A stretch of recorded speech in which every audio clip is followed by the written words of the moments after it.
Yuk jadi bagian dari dakwah kami. Dukung operasional dakwah dan sosial kami, raih pahala amal jariah yang terus mengalir sampai hari kiamat. Baik, selanjutnya dari penelpon silakan yang sudah standby. Assalamualaikum warahmatullahi wabarakatuh, Ustaz. Waalaikumsalam warahmatullahi wabarakatuh. Ya, silakan Bu. Ustaz dan tim selalu dalam lindungan Allah Subhanahu wa taala. Allahumma amin, jazakillahu khairan. Afwan, izin bertanya. Pertanyaannya, apakah seorang janda kalau belum menikah lagi berarti belum menyempurnakan separuh agamanya, Ustaz? Dia sudah menyempurnakan separuh agamanya pada saat dia berstatus istri dulu, gitu kan?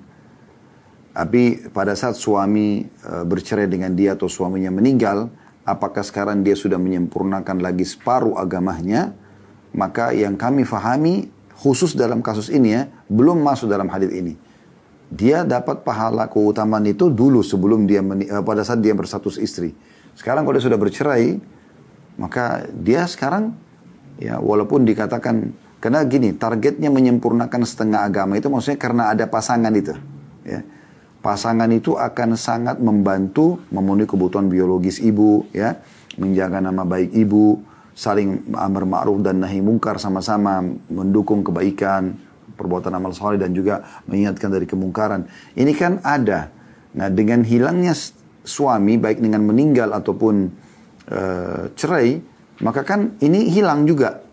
Ibu seperti kembali belum punya pasangan lagi. Allahu a'lam.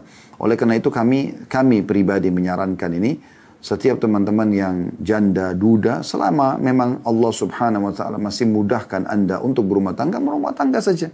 Tidak ada masalah. Kecuali Anda merasa, tidak deh, saya ingin bersama suami saya nanti di akhirat misalnya. Udah saya bersabar saja. Saya masih punya anak-anak kecil, saya ingin mendidik mereka. Itu sangat bagus, itu mulia sekali. Bahkan dalam sebuah riwayat disebutkan, termasuk salah satu wanita, jenis wanita ahli surga adalah, yang mereka kalau meninggal suaminya, kemudian meninggalkan anak-anak kecil, dia menahan diri untuk menikah demi untuk anak-anaknya. Nah itu ada keutamaan tersendiri. Tapi kalau misalnya, ibu melihat, justru sekarang, anak-anak saya ini butuh ayah. Umurnya masih 2 tahun, 3 tahun, masih kecil. Saya juga masih muda, saya takut fitnah. Nggak mungkin ibu mau bertahan terus-menerus jadi status janda. Kenapa tidak menikah saja kalau ada orang baik-baik gitu kan?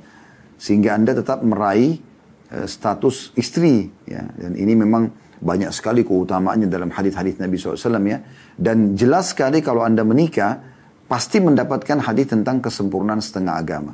Kalau Anda tidak menikah lagi, maka ini ada kemungkinan tidak ada pada Anda, di tanda kutip ya. Allahu a'lam.